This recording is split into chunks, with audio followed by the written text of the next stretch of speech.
Hi friends, welcome to Samriya Kalata channel. Money earn பண்றது முக்கியம் இல்லை, பட் மாச கடைசியில் மணி எங்கே போகுது அப்படின்னு எனக்காவது யோசிச்சு பார்த்துருக்கோமா? மந்த்லி பட்ஜெட் மட்டும் போடலன்னா நம்ம எவ்வளோ earn பண்ணாலும் சேவ் பண்ண முடியாது. ஃபர்ஸ்ட் சேவ் பண்ணிட்டு அதுக்கப்புறமா தான் செலவு பண்ணணும். ஸோ இன்னைக்கு நம்ம டாபிக் என்னன்னா, எப்படி பட்ஜெட்டிங் பண்ணுறது, எப்படி மந்த்லி பட்ஜெட் போடுறது, எப்படி அது மூலமாக பணம் சேவ் பண்ணுறது, அதை பற்றி தான் நம்ம இன்னைக்கு பார்க்க போகிறோம். வீடியோக்குள்ளே போகலாம். அண்ட் இந்த வீடியோ வந்து ரொம்ப இன்ஃபர்மேட்டிவாக இருக்க போகுது. அதனால சப்ஸ்கிரைப் பண்ணாதவங்க சேனலை சப்ஸ்கிரைப் பண்ணி வச்சுக்கோங்க, பெல் ஐக்கானையும் தட்டி வச்சுக்கோங்க. ஸோ தட் நாங்கள் போடுற வீடியோ டக்குன்னு உங்களை வந்து சேரும்.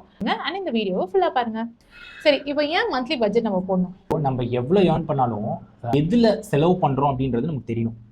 இந்த கேட்டகரியில் தான் செலவு பண்ணுறோம். ஸோ அப்போ தான் நமக்கு தெரியும் நம்மளோட அவுட்ஃப்ளோ எப்படி போகுது, எங்கே ஏதாவது தேவையில்லாமல் செலவு பண்ணுறோமா, எல்லாத்துக்கும் வந்து கரெக்டாக தான் செலவு பண்ணுறோமா, இல்லை எவ்வளோ செலவு பண்ணுறோம். அப்போ தான் நம்மளால் எவ்வளோ சேவ் பண்ண முடியும். அது எல்லாமே ஒரு ப்ராடர் பிக்சர் தெரியணும்னா இதெல்லாம் நம்ம பட்ஜெட் பண்ணோம், எழுதி வைக்கணும். ஓகேங்களா? நம்ம எப்படி வேணாலும் பண்ணலாம். ஒரு பேப்பரில் எழுதி வச்சுக்கலாம், இல்லை ஆப் இருக்குது, எழுதி வச்சிடணும். இல்லைனா வந்து எங்கேயாவது நோட் டவுன் பண்ணி வச்சுக்கணும். ஸோ அப்புறமா அந்த ரேஞ்சுக்குள்ளே முடிஞ்ச வரைக்கும் எவ்ரி மந்த் ஸ்பெண்ட் பண்ணுற மாதிரி இருக்கும். அதை விட ரொம்ப எக்ஸீட் ஆகாதான் பார்த்துக்கணும்.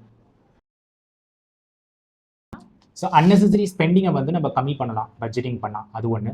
ஃபினான்ஷியல் ஸ்ட்ரெஸ் இல்லாமல் இருக்கலாம். ஓகே, நமக்கு தெரியும் எவ்வளோ செலவு பண்ணுறோம் அப்படின்னு சொல்லிட்டு நம்ம ஓவர் ஸ்பெண்ட் பண்ணாமல் இருப்போம். அதுக்கப்புறமா இம்பார்ட்டன்ட் வந்து ஒரு பெரிய கோல்ஸ் எல்லாம் அச்சீவ் பண்ண யூஸ் பண்ணும். நம்ம சேவ் பண்ணோம்னா நம்ம வந்து வீடு வாங்குறது, இல்லை வாட்எவர் ஃபியூச்சர் சைல்டு எஜுகேஷன், அதுக்கு எல்லாத்துக்கும் கூட நம்ம சேவ் பண்ணுறதுக்கு ரொம்ப யூஸ்ஃபுல்லாக இருக்கும் பட்ஜெட்டிங் பண்ணலாம். பட்ஜெட்டிங்க்கு ரொம்ப பெரிய இம்பார்ட்டண்ட்டான விஷயம் பார்த்தீங்கன்னா, உங்களோட இன்கம் எவ்வளோன்னு உங்களுக்கு முதல்ல தெரியணும். அதாவது உங்கள் இன்கம்னா உங்கள் ஹஸ்பண்ட் கொண்டு வர அந்த ஒரு இன்கம் மட்டும் கிடையாது. அது இல்லாமல் உங்களோட பேசிவ் இன்கமாக இருக்கலாம். ஃபார் எக்ஸாம்பிள், நீங்கள் எதனா வீட்டில் ஒர்க் பண்ணிட்டு இருக்கலாம், இல்லைனா உங்களோட இன்கம், நீங்கள் ஆஃபீஸ் போயிட்டு, அதாவது ஒரு wife family income, family income அது வந்து எவ்வளோன்னு கேல்குலேட் பண்ணோம். அது இல்லாமல் நம்மளுக்கு சின்னதாக வர இப்போது பாண்ட்ஸில் ஷேர்ஸ்லாம் போட்டு வச்சுருக்கீங்கன்னா அது மூலமாக வர இன்கம். ஸோ இந்த மாதிரி மொத்தமாக போட்டு நம்மளுக்கு மாதத்துக்கு எவ்வளோ வருது அப்படின்ற அந்த கேஷ் ஃப்ளோவை நம்ம ஃபஸ்ட்டு எழுதி வச்சுக்கணும். எழுதி வச்சு பிரேக் டவுன் பண்ணி எழுதி வச்சுக்கணும். இதுலேருந்து எனக்கு வருது, இவ்வளோ இன்கம் வந்து ஸ்டடியாக வந்துகிட்டு இருக்குன்றதை நம்ம எழுதி வச்சுக்கணும். ஸோ நெக்ஸ்ட் இம்பார்ட்டன்ட் பாயிண்ட் வந்து இயர்லி பட்ஜெட். இப்போ எல்லாரும் என்ன பண்ணுவாங்க, சில பேர் வந்து மந்த்லி பட்ஜெட்டை மட்டும் போட்டுருவாங்க. ஃபார் எக்ஸாம்பிள், ரெண்ட் ஆகுது, கிராசரி வாங்குறோம் அப்படின்னு. இந்த இயர்லி பட்ஜெட்னு ஒன்று போடணும். ஃபார் எக்ஸாம்பிள், இன்சூரன்ஸாக இருக்கலாம், அது வந்து இயர்லி ஒன்ஸ் தான் பே பண்ணுவோம். பசங்களோட ஸ்கூல் ஃபீஸ் சில பேருக்குலாம் வந்து 3 months ஒன்ஸ் பே பண்ணுற மாதிரி இருக்கும், இல்லை 4 months ஒன்ஸ் பே பண்ணுற மாதிரி இருக்கும். ஸோ அப்போ ஆனுவல் வெக்கேஷன் சில பேர் வந்து 6 months ஒன்ஸ் போவாங்க, இல்லை இயர்லி ஒன்ஸ் போவாங்க. இதோட எக்ஸ்பென்சஸ் எல்லாத்தையும் நோட் டவுன் பண்ணிவிட்டு அதை டிவைட் பை 12 பண்ணிடுவோம். ஓகேங்களா? பண்ணிங்கன்னா ஒரு மந்த்துக்கு இவ்வளோ எக்ஸ்பென்சஸ்ன்னு நமக்கு தெரிஞ்சிடும். மந்த்லி எக்ஸ்பென்சஸ் மட்டும் எழுதாமல் இந்த இயர்லியும் ட்ராக் பண்ணோம்னா ஓவராலாக நம்ம டிவைட் பண்ணிட்டு ஒரு மந்த்துக்கு எவ்வளோ செலவாகுது அப்படின்றத நம்ம ஃபைண்ட் அவுட் பண்ணலாம். அப்புறமா இந்த பட்ஜெட்டிங் போடும்போது கண்டிப்பாக எமர்ஜென்சி ஃபண்ட் அப்படிங்கிறது ஒன்று வேணும். ஒரு பஃபர் மாதிரி ஒரு மிஸ்லேனியஸ் எக்ஸ்பென்சஸ்னு கூட வச்சுக்கலாம். ஏன்னா இப்போ எவ்ரி மந்த் பார்த்தீங்கன்னா என்ன மாதிரி எக்ஸ்பென்சஸ் வரும்னு தெரியாது. நம்ம போட்டிருப்போம் கேட்டகரைஸ் பண்ணி, இது இல்லாமல் சில எக்ஸ்பென்சஸும் வரலாம். ஸோ அதுக்காக நம்ம வந்து ஒரு மிஸ்லேனியஸ் எக்ஸ்பென்சஸ்ன்னு போட்டு ஒரு அமௌண்ட் வச்சுக்கலாம். அதுக்கும் வீட்டில் திடீர்னு ஏதாவது ஒரு சிக்னஸ், ஏதோ ஒன்று டக்குன்னு ஏதோ ஒன்று நடக்கும், நம்மளே மீறி வந்து காசு செலவாகல, அது மாதிரியான எக்ஸ்பென்ஸும் நம்ம வச்சுக்கணும். அது இல்லாமல் இப்போ ஒரு சிம்பிளாக ஒரு ஃபேமிலிக்கு ஒரு 60,000 சேலரி எடுத்துக்கோமா. ஸோ நம்ம இப்போ என்ன பண்ணலன்னா 60,000 per month சேலரி வர மாதிரி, இது நீங்கள் எப்படி வேணாலும் எடுத்துக்கலாம். இது ஒரு 2 husband wife ஒர்க் பண்ணுற மாதிரி வச்சுக்கலாம். ஒரு அப்ராக்சிமேட்லாம் 26-27 yearsனு வச்சுக்கோமே இன்னைக்கு. அந்த மாதிரி எடுத்துட்டு நம்ம வந்து ஒரு பட்ஜெட்டிங் போடலாம், எப்படி பண்ணலாம் அப்படின்னு சொல்லிட்டு. ஏன்னா இது வந்து நிறைய பேருக்கு ரிலேட் ஆகும். ஏன்னா 60,000ன்றது இன்னைக்கு most of the family income பார்த்தீங்கன்னா ஒரு மிடில் கிளாஸ், லோயர் மிடில் கிளாஸ்னா கூட 2 பேர் அப்படி ஒர்க் பண்ணுறாங்க அப்படின்னா ஒரு 60,000 அப்படி வந்து ஏர்ன் பண்ணுவாங்க, ஹஸ்பண்ட் ஒய்ஃப் 2 பேரும் சேர்ந்து. அந்த மாதிரி ஒரு எக்ஸாம்பிள் எடுத்துக்கலாம்.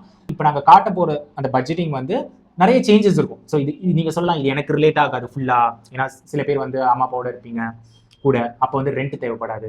ஸோ நிறைய விஷயங்கள் இருக்கும். ஸோ நம்ம இது வந்து 1 by 1 பார்ப்போம். ஸோ தட் கொஞ்சம் உங்களுக்கு இது கொஞ்சம் பார்த்தா புரியும் எப்படி பண்ணுறது பட்ஜெட்டிங் அப்படின்னு சொல்லிட்டு. So let's start. இதுதான் வந்து பட்ஜெட் நீங்கள் பார்க்குறது தான். இதில் பார்த்தீங்கன்னா இது நான் என்ன எக்ஸாம்பிள் எடுத்திருக்கேன்னா, ஒரு கப்பல் இப்போ தான் ஒரு 26-27 years மேரேஜ் ஆகி ஸ்டார்ட் பண்ணுறாங்கன்னு வச்சுப்போம். ஒரு ஃபேமிலியே இது ஒரு நார்மல் ஒரு லோயர் மிடில் கிளாஸ் அந்த மாதிரி வச்சுக்கலாம். அவங்க வந்து ஒரு 60,000 ஏர்ன் பண்ணுறாங்க. ஹஸ்பண்ட் ஒய்ஃப் புட் டுகெதர் 2 பேரும் சேர்த்து ஒரு 60,000 ஏர்ன் பண்ணுறாங்க. அவங்க எப்படி பட்ஜெட்டிங் பண்ணலாம் அப்படின்னு சொல்லிட்டு, இதுதான் மெஜாரிட்டியாக நடக்கிற விஷயம். எல்லாரும் வந்து 2 lakhs 3 lakhs நிறைய ஃபேமிலி ஏர்ன் பண்ணல. ஸோ 60,000 வந்து ரீசனபிளானது. ஸோ அதனால அதை ஒரு எக்ஸாம்பிளாக எடுத்துக்கிட்டோம். ஸோ இங்கே இப்போ கீழே பார்த்தீங்கன்னா என்னடா 60,000 சொல்கிறாரு இவர், ஆனால் 45,000 தான் எல்லாம் பண்ணா வருது அப்படின்னு யோசிப்பீங்க. டோட்டல் 45,000 தான் வருதுன்னு யோசிச்சுட்டு இருக்கீங்க. ஏன்னா எப்போவுமே நம்ம வந்த இன்கம்மை ஃபர்ஸ்ட் நம்ம பண்ணக்கூடியது வந்து சேவிங்ஸ். R investment.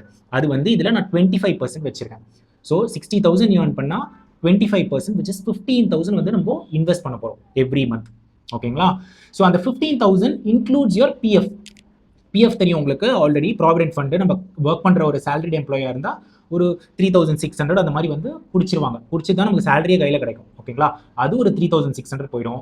பேலன்ஸ் ஒரு 11,400 வந்து நம்ம இன்வெஸ்ட் பண்ணுறோம்.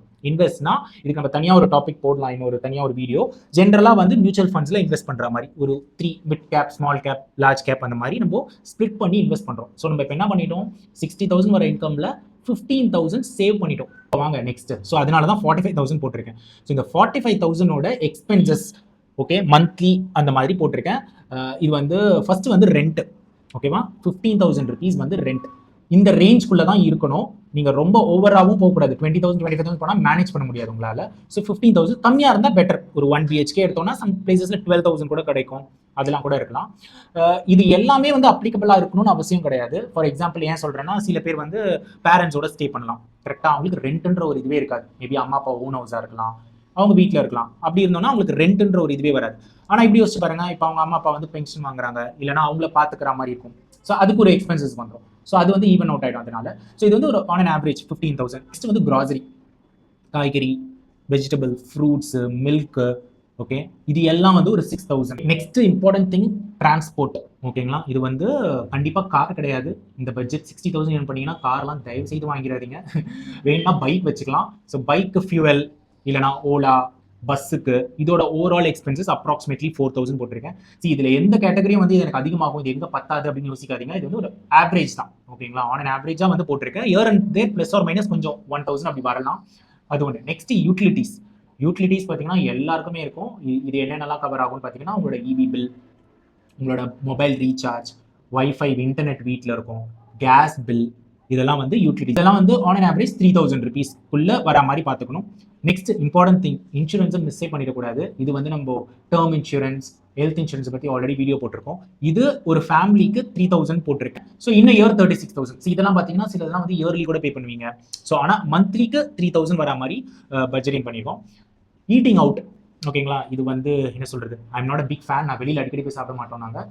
ஆனாலும் ஜென்ரலாக வெளியில் போயிட்டு ஒரு சாப்பிட்றீங்க, நிறைய பேர் வந்து ஃபுட்டுக்காக ஸ்பெண்ட் பண்ணுவாங்க வெளியில் போய்ட்டு ஹோட்டல்லாம் சாப்பிட்றதுக்கு. அதுக்காக ஒரு பட்ஜெட் வச்சுக்கலாம் 5,000. இது நீங்கள் கம்மியாக ஸ்பெண்ட் பண்ணிங்கன்னா இட் இஸ் குட். ஏன்னா இந்த அமௌண்ட்டை நீங்கள் வேற ஒரு கேட்டகரிக்கு யூஸ் பண்ணிக்கலாம் ரொம்ப இதுவாக.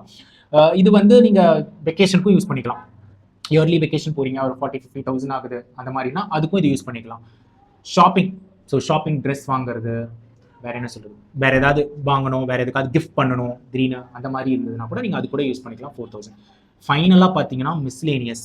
ஸோ இது ஆல்வேஸ் வச்சுக்கோங்க. ஏன்னா இப்போ நம்ம பேசணும்ல, எனி எக்ஸ்பென்சஸ் திடீர்னு நம்ம பட்ஜெட் பண்ணாமல் நடக்கலாம். என்ன நடக்கலாம், திடீர்னு வந்து ஒரு ஏதாவது ரிப்பேர் ஆகலாம், பைக்குக்கு ரிப்பேர் ஆகலாம், இல்லைனா வேற ஏதாவது ஒரு ப்ராப்ளம் வரலாம் திடீர்னு. ஸோ அப்பெல்லாம் யூஸ் பண்ணுறதுக்காக இது ஒரு 5,000 போட்டிருக்கேன். எவ்வளோ வருது பார்த்தீங்கன்னா 45,000.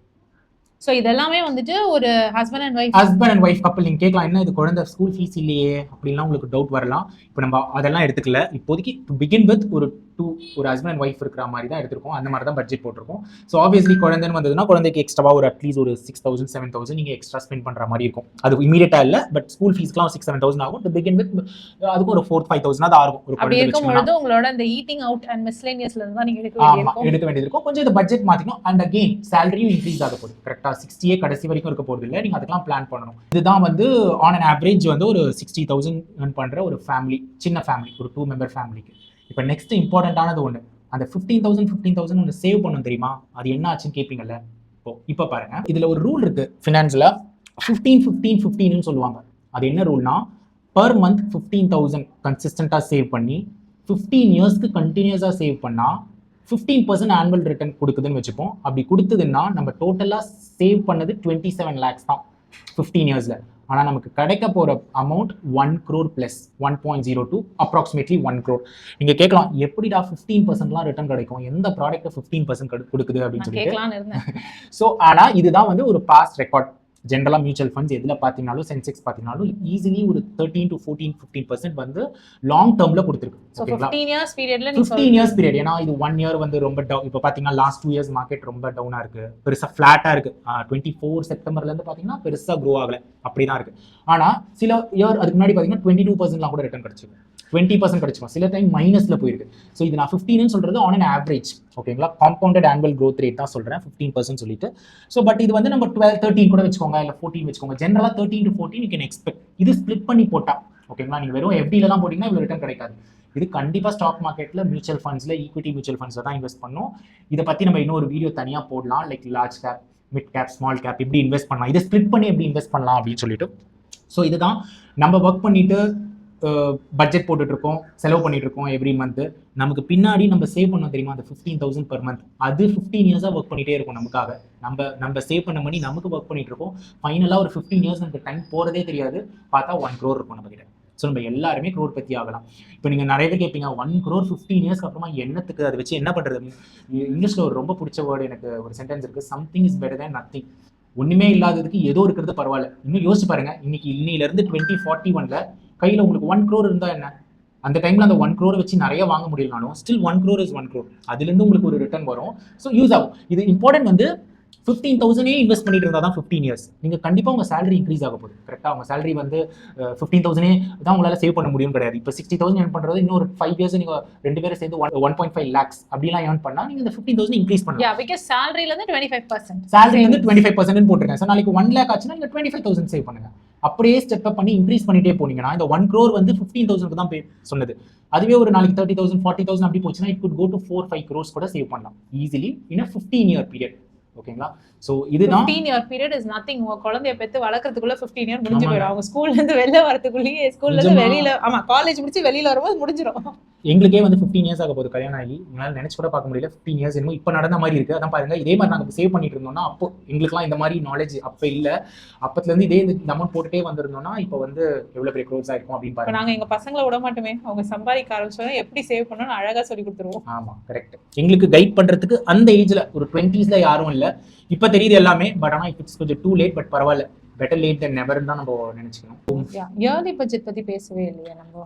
இயர்லி பட்ஜெட் பார்த்தா அந்த இன்சூரன்ஸ் அதெல்லாம் தான் இருக்கும். எது வேணாலும் வச்சுக்கலாம் நம்ம. இப்போ ஃபார் எக்ஸாம்பிள் வெக்கேஷன் போறோம், வெக்கேஷன் எவ்ரி மந்த் போக மாட்டோம், இயர்லி ஒன்ஸ் தான் போவோம். ஆனால் அதுக்கு தான் அந்த ஈட்டிங் அவுட் அதெல்லாம் போட்டுருக்கோம்ல. சரி, அந்த கேட்டகரி வந்து ப்ராடா கொடுத்துருக்கிறது, நீங்க அதை சேஞ்ச் பண்ணிக்கலாம், ஓகேங்களா? பட் ஆனால் இந்த ரேஞ்ச்குள்ள செலவு பண்ணா it is easier to manage with 60,000 income. இதுக்கு மேல ரொம்ப எக்ஸஸா, ஃபார் எக்ஸாம்பிள் ரெண்ட் இருக்கு, ரெண்ட் நான் 30,000 ரெண்ட்ல போய் ஸ்டே பண்ணுவேன் ஒரு கேட்டட் கமிட்டில அப்படின்னீங்கன்னா you will be in trouble. 60,000 சேலரிக்கு 30,000 rent போச்சுன்னா ரொம்ப கஷ்டம். ஸோ நீங்க அதை வந்து ஒரு 20% ரேஞ்சில் வச்சுக்கிட்டா நல்லா இருக்கும்.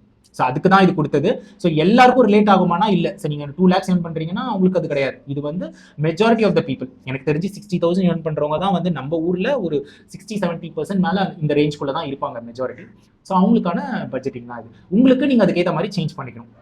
1000 இன்கம் இருந்ததுன்னா உங்களோட லைஃப் ஸ்டைல் எக்ஸ்பென்சஸ் அதெல்லாம் கொஞ்சம் அதிகமாக இருக்கும், நீங்கள் சேஞ்ச் பண்ணிக்கலாம். ஸோ இன் ஜென்ரல் வந்து இவ்வளோதான். இதுதான் ஒரு ஃபேமிலிக்கு செலவாகிற விஷயங்கள். இது தவிர்த்து வேற எதுவும் செலவாகும்னு சொல்ல முடியல இல்லை. இதுதான் மேஜரான கேட்டகரிஸ் செலவாகிறதுல. பட்ஜெட்டிங்கில் நீங்கள் அவாய்ட் பண்ண வேண்டிய சில காமன் மிஸ்டேக்ஸ். ஃபர்ஸ்ட் வந்து இக்னோரிங் ஸ்மால் எக்ஸ்பென்சஸ். ஓகேங்களா? பட்ஜெட் போடும்போது எல்லா எக்ஸ்பென்சஸும் வரணுங்க. ஓகேங்களா? 20 ரூபாய் ஏதாவது செலவு பண்றோம், 50 ரூபாய் ஏதாவது செலவு பண்ணாலும் இதெல்லாம் விட்டுறக்கூடாது, சின்ன எக்ஸ்பென்சஸ்ன்னு சொல்லிட்டு. இப்போ குழந்தைக்கு ஒரு கிளாஸ் போட்டிருக்கீங்க ஒரு 1000 ரூபாய்க்கு அப்படின்னா அதையும் பட்ஜெட் பண்ணணும். ஒரு கிளாஸ் போட்டிருக்கீங்க, ஒரு டான்ஸ் கிளாஸ் போட்டிருக்கீங்க, ஏதோ ஒன்று போட்டிருக்கீங்கன்னா அதுக்கு 1000 rupees ஸ்பெண்ட் பண்ணுறீங்கன்னா அதுவும் பட்ஜெட்ல வரணும். இவ்வளோ பண்றோம் அப்படின்னு, இவ்வளோ ஸ்பெண்ட் பண்றோம் அப்படின்னு சொல்லிட்டு. ஸோ சின்ன அமௌண்ட் தானே, ஒரு 100 rupees 200 rupeesனா கூட விட்டுறாதீங்க. எல்லாமே எழுதி வைங்க, எல்லாமே டாக்குமெண்ட் பண்ணுங்க. அடுத்து வந்து பாத்தீங்கன்னா மந்த்லி எக்ஸ்பென்ஸை வந்துட்டு ஒவ்வொரு மாசமும் ரிவ்யூ பண்ணணும். இதுக்குள்ள நம்ம அடங்கி இருக்குமா, இதுக்குள்ள நம்ம செலவு பண்ணிருக்கோமான்னு சொல்லி. ஆமா, இது நீங்க ஒண்ணு போட்டுட்டு ஸ்பெண்ட் பண்றதெல்லாம் வந்து எண்ட் ஆஃப் த மந்த்ல or we close to that அப்படின்றத பாருங்க. எல்லாமே எக்ஸாக்டா நடக்காது. நம்ம இப்ப போட்டதெல்லாம் வந்து ஒரு ஆவரேஜா தான் போட்டது. பிளஸ் ஆர் மைனஸ் இயர் தேர் இருக்கலாம். பட் ஆனா அந்த ரேஞ்ச்குள்ள ஸ்பெண்ட் பண்ற மாதிரி பாத்துக்கோங்க. ரொம்ப ஓவர் ஸ்பெண்ட் பண்ணிடக்கூடாது. அதுதான் ரொம்ப இம்பார்ட்டன்ட். அப்படி ஒரு கேட்டகரியில எக்ஸீட் ஆகுதுன்னா இன்னொரு கேட்டகரியில நம்மளால கம்மி பண்ண முடியுமா? எக்ஸாக்ட்லி. ஒரு இதுல வந்து கொஞ்சம் எக்ஸ்ட்ராவா ஸ்பெண்ட் பண்ணிட்டோம்னா இன்னொரு இடத்துல கொஞ்சம் கம்மி பண்ணிட்டு அது அந்த நம்ம பட்ஜெட்குள்ள வர மாதிரி பேலன்ஸ் பண்ற மாதிரி பண்ணணும். நெக்ஸ்ட் வந்து எமோஷனலி நிறைய ஏதாவது ஸ்பெண்ட் பண்ணிடாதீங்க. ஏதாவது ரொம்ப ஆசைப்பட்டு திடீர்னு எனக்கு இம்பல்ஸ் பையிங் அந்த மாதிரிலாம் கூட சொல்றேன், அந்த மாதிரியும் பண்ணாதீங்க. அது பட்ஜெட்குள்ள இருக்கான்னு பாருங்க. அது இல்லைன்னா வந்து எமோஷனல் ஸ்பெண்ட் பண்ணாதீங்க. Next important thing, emergency fund அது கண்டிப்பா பில்ட் பண்ணும். அது எங்கன்னா இந்த அமௌண்ட்ல இருந்து தான் யூ ஸ்டார்ட் சேவிங் கொஞ்சமாவது. இப்போ நான் சொன்னேன்ல, ஒரு 60,000னா அட்லீஸ்ட் ஒரு 1.8 lakhs வந்து ஒரு லிக்விட் ஃபண்ட்ல இருக்கணும். ஒரு எஃப்டியில் அந்த ஈஸியாக எடுக்கிற மாதிரி ஈஸியாக அவைலபிள் மாதிரி இருக்கணும். அது எல்லாத்தையும் இதுக்கு மியூச்சுவல் ஃபண்டில் போட்டுறக்கூடாது.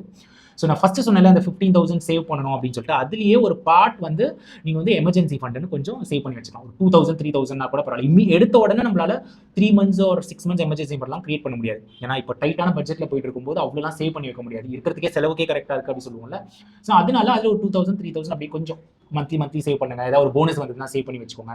அது ஒரு என்ஷூர் ஒரு 3 months மினிமம் இருக்கிற மாதிரி எமர்ஜென்சி ஃபண்ட். இந்த எமர்ஜென்சி ஃபண்ட் எப்போ உங்களுக்கு யூஸ்ஃபுல்லா இருக்கும்னா, ஒரு ஜாப் லாஸ் திடீர்னு நடக்குது, அப்போ இல்ல ஒரு நம்ம மெடிக்கல் எக்ஸ்பென்சஸ், அது அடுத்த மாசம் நம்ம எப்படி ஓட்ட போறோம்ன்ற பயம் இல்லாம ஒரு ஆமா. 6 மாசத்துக்கு நம்மளால 6 மாசத்துக்கு எதுவுமே இல்லைனா கூட நம்மளால மேனேஜ் பண்ண முடியும். பேசிக் ஃபுட்டு, ஸ்டே அதுக்கெல்லாம் எதுவும் ப்ராப்ளம் வராத மாதிரி இருந்ததுன்னா இட் இஸ் குட். ஸோ அதனால emergency fund is very important. So நான் க்ளோசிங் நோட், பர்ஃபெக்ட் பட்ஜெட்னு ஒன்றுமே கிடையாது. ஓகேங்களா, எல்லாமே வந்து சேஞ்ச் தான். நம்ம தான் அடாப்ட் பண்ணிக்கணும். பட்ஜெட்டை ரிவ்யூ பட்ஜெட் பண்ணணும். போட்டுட்டோம், அதுக்குள்ள செலவு பண்ண முடியலையே அப்படின்னு சொல்லிட்டு நீங்களே கில்ட் ஆயிக்காதீங்க. நம்ம எங்க மாத்திக்கலாம், எங்க குறைக்கலாம், இல்லை எங்க ஏத்தலாம் அப்படிங்கறத வந்து நம்ம தான் ஒர்க் அவுட் பண்ணணும். கொஞ்சம் ஃப்ளெக்சிபிளாக தான் இருக்கணும். கரெக்டாக அவ்வளோ ரிஜிட்டாக இந்த மந்த்னா இவ்வளோ தான் பண்ண முடியும் அப்படின்னு இல்லை. எல்லாமே சேஞ்சஸ் நடக்கும் நம்ம லைஃப்லையும். ஸோ அதெல்லாமும் கொஞ்சம் பார்த்துக்கணும். எங்கேயோ ஒரு இடத்துல திடீர்னு போய் சாப்பிட்டோம், ரொம்ப ஜாஸ்தி ஆயிடுச்சு அப்படின்னா வீட்டுக்கு வந்து கவலைப்பட்டே இருக்காதீங்க. ஐயோ பட்ஜெட்ல துண்டு விழுந்துரும், விடுங்க, பரவாயில்ல, ஒரு தடவை என்ஜாய் பண்ணோம் அப்படின்னு சந்தோஷமா விட்டுருங்க. ஸோ நெக்ஸ்ட் மந்த்ல இருந்து பார்த்துக்கோங்க. இதுக்கு தான் அந்த மிஸ்லேனியஸ் ரொம்ப ஹெல்ப்ஃபுல்லாக இருக்கும். மிஸ்லேனியஸ் ஒன்று போட்டோம்னா அந்த 5,000 எல்லாருமே போட்டுக்கணும் மிஸ்லேனியஸ். ஏன்னா கரெக்டாக பட்ஜெட் வந்து எல்லாத்துலேயுமே அந்த ஹெட்டர்ஸ்லேயே விடாது. திடீர்னு அடிஷனல் எக்ஸ்பென்சஸ் ஏதாவது ஆகும், அப்போ அதுலேருந்து நம்ம எடுத்துக்கலாம். ஸோ அது எல்லா மாசமும் நடக்காம பார்த்துக்கோங்க. பட்ஜெட்குள்ளே நிற்கிற மாதிரி பார்த்துக்கோங்க. ஸோ அதை வச்சு ரொம்ப ஸ்ட்ரெஸ் ஆகிக்காதீங்க. அதுதான் சொல்லலாம். பட்ஜெட் பிளானிங் வந்து ரொம்ப காம்ப்ளிகேட்டட்லாம் நினைக்காதீங்க. ஈஸியாக ஸ்டார்ட் பண்ணலாம். சின்னதாக ஸ்டார்ட் பண்ணி பாருங்கள். ஒரு நோட்டில் எழுதி வச்சு ட்ரை பண்ணுங்கள். It will work. ஸோ இந்த வீடியோ வந்து உங்களுக்கு ரொம்ப யூஸ்ஃபுல்லாக இருந்ததுன்னா எங்கள் சேனலை சப்ஸ்கிரைப் பண்ணிக்கோங்க. இந்த மாதிரி இன்ஃபர்மேட்டிவான வீடியோஸ் வந்து நாங்கள் நிறையா பண்ணுறதுக்கு ட்ரை பண்ணுறோம். அண்ட் என்ன டாப்பிக்கில் பேசலாம், உங்களுக்கு ஏதாவது ஐடியாஸ் இருந்தால் அந்த ஐடியாஸும் கொடுங்க. ஸோ தட் நம்ம அந்த டாப்பிக்லேயும் வீடியோஸ் வந்து தொடர்ந்து போட்டுட்ருப்போம். எஸ், எங்களுக்கு தெரிஞ்ச இன்ஃபர்மேஷனை நாங்கள் உங்களோட ஷேர் பண்ணியிருக்கோம். உங்களுக்கு இந்த வீடியோ பிடிச்சிருந்தா please like, share and subscribe. வேற ஒரு வீடியோவில் திரும்பி மீட் பண்ணலாம். Until then, it's bye from Jemima. Bye from Dilip. Bye.